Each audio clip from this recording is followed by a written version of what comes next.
To the Computer Camp for Adults. This is Abhishek. We're coming live from this beautiful studio right here from CloudFest 2018. And with me in this studio is a very special gentleman.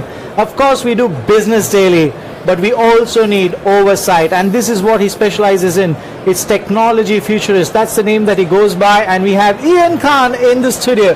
So tell me more. First of all, you're here at CloudFest. How's the feeling?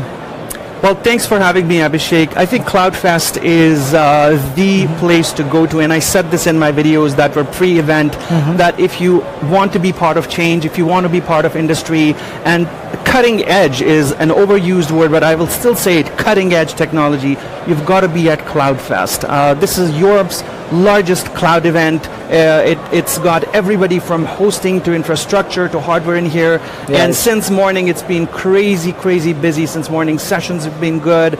Conversations have been good. So I think this is the place to be. Yeah. And thank you so much for having me. It's actually not only Europe's, it's the world's largest gathering, because you won't believe this. We have 2,500 companies working in one sphere, and that is domain and hosting, and the others allied services. That's so amazing. This makes it the biggest one. What kind of conversations you've been having with people here? What's your general experience, your general experience? So my general experience, what I do at events, I ask a lot of questions. I want to know from people what is driving them to be here or at any event. What is it sales and, yes, of course, sales and meeting people are the two things that everybody wants. Who would come to an event and say, no, I don't want to meet anybody? But for me, it's more than that. I ask them, what are some of the challenges your business is facing? How do you anticipate to change that here? Who are you looking forward to meet to?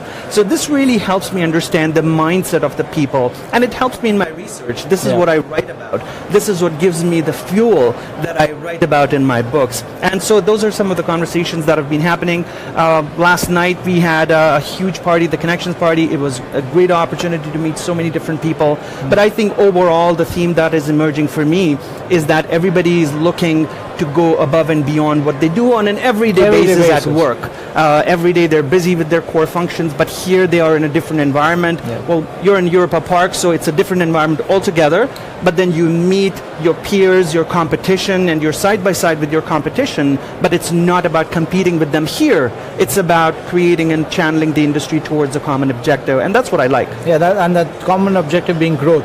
Now, coming towards growth, the key word, we also have that data is growing at a phenomenal, rate, and I think I read it on your website itself. We only use 2% of the data that we are generating. What does this mean for us? First of all, from the perspective of companies handling this data, and what are we going to do with this? Could you just share some insight on this, please? Absolutely. So I'm going to take you back in time a few 100,000 years ago when man first discovered fire. So you can imagine when man first discovered fire, they started cooking a little bit food on it, and it was like, okay, let's do a little bit of grills, let's do a bit of skewers. But then fast forward thousands of years in the future, we have 100 billion uses of fire. We do so many things with fire. We take it for granted. We have something called fire. We have something called fire. Similarly, I feel that in time, in technological terms, we are at that point of infancy, where we've just started generating this data. We're all around with big data and how much data is being generated by social media, by all other means. But I think we're using such a small fraction of it that it's not even being used to the extent that it can be used. Going into the future, maybe 15, 20, 50 years from now, when we have more capabilities of using this data, we have AI, as an example, developed to such an extent that it can analyze data and do much more with that. Maybe your mortgage, your credit will be given to you based on the big data that you generated throughout your life. And that's your marker. Every person's identity will be their big data and not everything else. So I think we're still in the stage of infancy, and data has a tremendous amount of impact. We're seeing a little bit of that right now in healthcare, in autonomous cars, and all of these things are about collection of data and how we use that data. Connected cars, automated cars are all about the data. It's all about the data. So, but conceptually looking at this, do you think are we at a stage not only at discovering the fire stage, but let's light a fire everywhere? Because we also have companies that are, let's generate data, but there's also got to be a concept or a conceptually right way of generating data and just not having data. Could you throw some insights from that, please? Because I don't want everything to know. Like, for example, if I want to know more about you, but I don't need all the data. It's what I need. So I'm just speaking data useful and versus data generation or collection. So do you want to know more about the use of data or the generation part?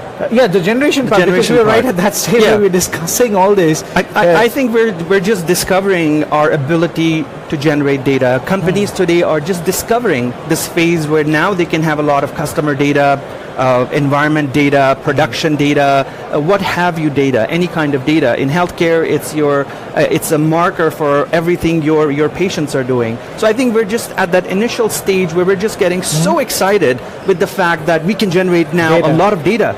We've got a lot of information. It's like a feeding frenzy of sharks. You know? It is. Let's just go. But as you know, we're still not there in terms of analyzing this data. We talk about artificial intelligence a lot and it's going to do all good things, but we're not at a stage where you can just put all this data into a system that can be efficiently built, that's efficiently priced, that's low priced, because barrier to entry is also a big challenge. So you don't have this ability to plug in this data to somewhere and there you have all the results. Accessibility to computing is also a challenge. That's what you're getting down to. Absolutely. Okay, now we find that, of course, first came the internet, then came social networks and all of this. The next technology that's going to impact everybody is going to be IoT, because right from a fridge to a fan to everything that we use is going to be interconnected. This is also going to generate user data, but along with this comes challenges too.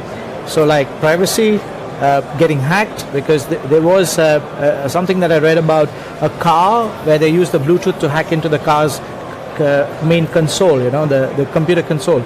So could you share some insights about IoT? Just a brief about what's going to be happening next, where are we on with that, and the challenges that IoT also brings. So great question.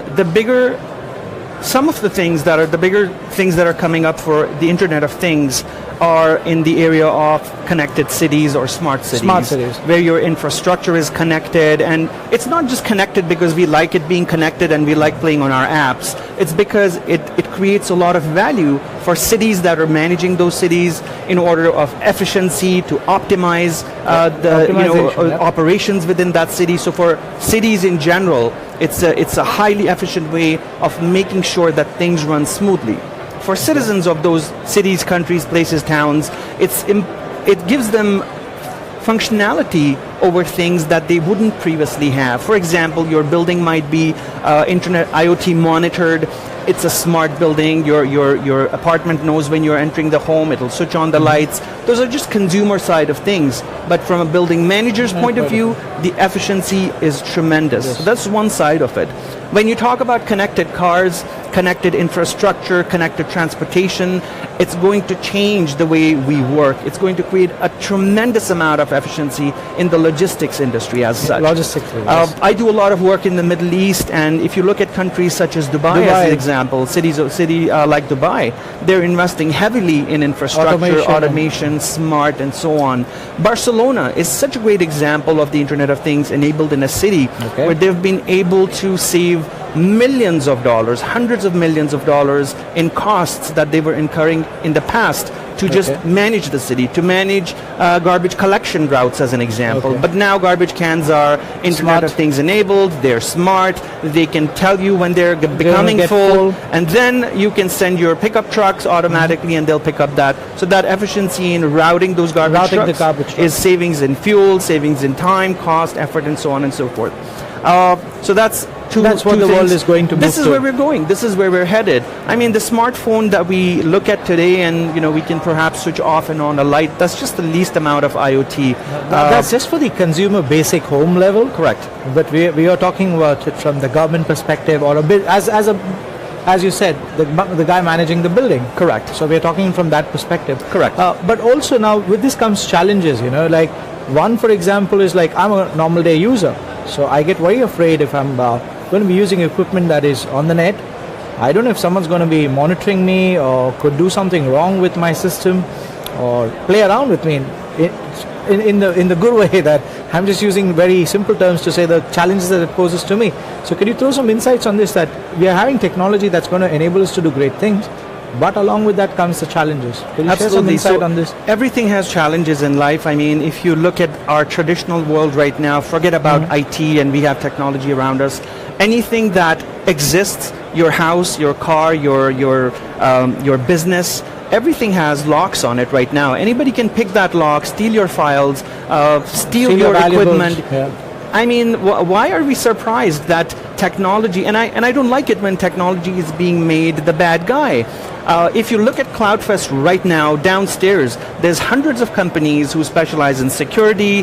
They are pushing the boundaries of making sure that, hey, we've got the best firewall, we've got the best capabilities, and that's the reality of the situation, that as technology becomes more complex, it becomes more complex to create security solutions that say, okay, 100% security, but there's still a chance that somebody might hack into it, because the bad guys are working equally faster and harder to find different ways to get in, ways to hack in. So there will always be hacking, there will always be security challenges, but the fact of the matter remains that we've got to find a way to have a different relationship with our environment. So for example, the newer technologies that protect your money, as an example, is not a traditional bank anymore, right? So it's blockchain powered. Let's say it's Bitcoin or cryptocurrencies. They have a completely different mechanism of being secure, but then they're still not secure, right? They're still not secure. There's an example of a cryptocurrency that just launched, and they're looking for an actual physical bank vault to store all the codes, because they don't trust the network anymore. So that was such a funny story that I read a few days ago. And that's digital, but yet staying analog. We are in a constant paradigm of change, and this will continue to happen. I don't think that should stop us from adopting to technology. Because there's many more good points than the bad points. There will always be hackers, but then the way we deal with information is different. The way we store information is different. So we'll see what the future brings.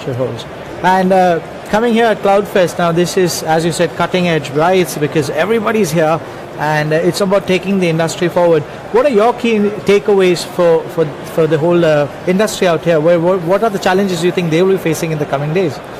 I think the biggest challenge that anybody faces, whether it's people downstairs, their customers, their partners, or the industry worldwide, the challenge is not creating something faster, bigger, more expensive, or something that does more.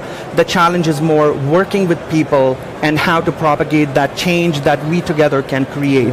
The biggest challenge literally downstairs is not whose technology is the fastest, but it's about who can I connect with so that we can together work on a solution that helps people out there.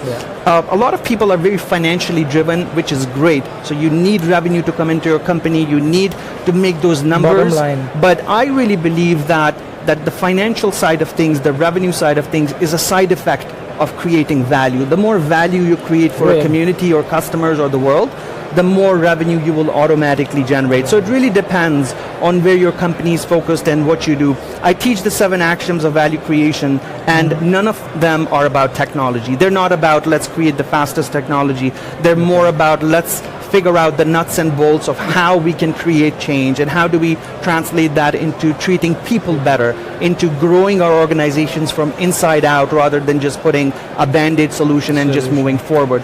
So I think, to answer your question, the challenge is not technology. Technology is an opportunity to move forward. The challenge is to work with people, and how can we find a way to shake hands with other people, even if it's your competition, to move forward and create value for the world out there. So it's more about the value between people that's more important. Now I'm going to put a question to you. Go for it.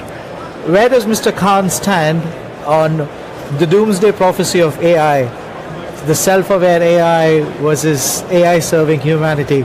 Where do you stand on this? I think There's a big debate going on, so absolutely. I just thought I'll get this out from you. I think I'm excited as well as afraid, and there's... why is that? Give us both. What's the excitement? I'm excited because that self-aware AI can solve a lot of problems. I mean, we've got 2.5 billion plus people in the world today that do not have access to basic healthcare. They can't go to a doctor and get a tablet and feel better.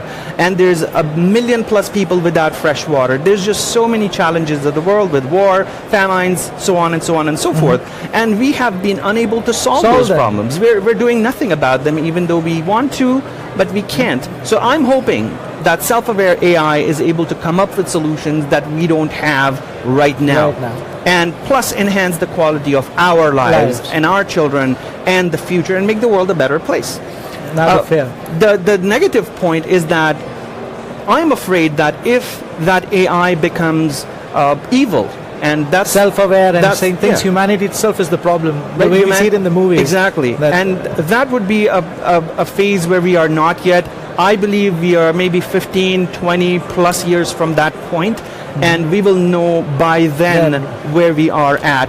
I'm hoping that during this time, during right now to the next 20 years, we would have learned by designing those systems that what are some of the challenges we're facing with it, and we can build those kind of the safety points to work with it. I'm not saying we can just switch it all off, but to work with it and how can we move forward. I don't know yet. We'll see. So can I sum it up as tread down this path, but with caution? With caution. Proceed with caution. Proceed with caution. Yeah. Okay, one last question before we come to an end to this session. One word that defines CloudFest for you.